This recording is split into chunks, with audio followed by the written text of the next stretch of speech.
সপ্তাহের শুরুতেই বড়সড় ধাক্কা শেয়ার মার্কেটে। প্রায় ২৬০০ পয়েন্ট পড়ল সেন্সেক্স সূচক, যার ফলে লাখ লাখ টাকা খুইয়ে মাথায় হাত বিনিয়োগকারীদের।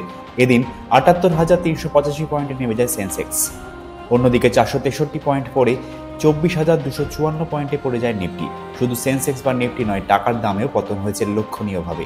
সেন্সেক্সের মধ্যে Tata Motors, Tata Steel, JSW Steel, Adani Port, Maruti এবং রিলায়েন্সের শেয়ারে পতন হওয়ার ফলে বিনিয়োগকারীদের প্রচুর টাকা ক্ষতি হয়েছে। যদিও সান ফার্মা ও হিন্দুস্তান ইউনিলিভারের শেয়ারের পতন হয়নি। শেয়ার বাজার বিশেষজ্ঞরা জানিয়েছেন, সেন্সেক্সের এই পতনের অন্যতম কারণ মার্কিন বাজারে মন্দা। নেসডাক স্কোয়ারেও শেয়ারে পতন হয়েছে, যার প্রভাব পড়েছে ভারতীয় শেয়ার মার্কেটে। যদিও বিগত এক সপ্তাহ ধরে নিফটি ও সেন্সেক্সের সূচক ছিল ঊর্ধ্বমুখী, কিন্তু চলতি সপ্তাহের শুরুতেই শেয়ার বাজারের পতনের ফলে মাথায় হাত বিনিয়োগকারীদের। বিভিন্ন প্রতিবেদনে প্রকাশ, ২০০০ পয়েন্ট পতন হওয়ার ফলে প্রায় ৯.৫ লক্ষ কোটি টাকা খোয়াতে হয়েছে বিনিয়োগকারীদের।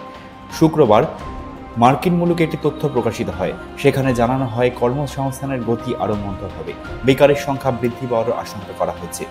তার সঙ্গে যুক্ত হয়েছে বিভিন্ন তথ্য প্রযুক্তি সংস্থার কর্মী ছাঁটাই। অন্যদিকে ইসরায়েলের ওপর হিজবুল্লাহর হামলার ফলে যুদ্ধ পরিস্থিতি তৈরি হওয়ার আশঙ্কা তৈরি হয়েছে। তার জন্যই শেয়ার বাজারে পতন বলে মনে করা হচ্ছে।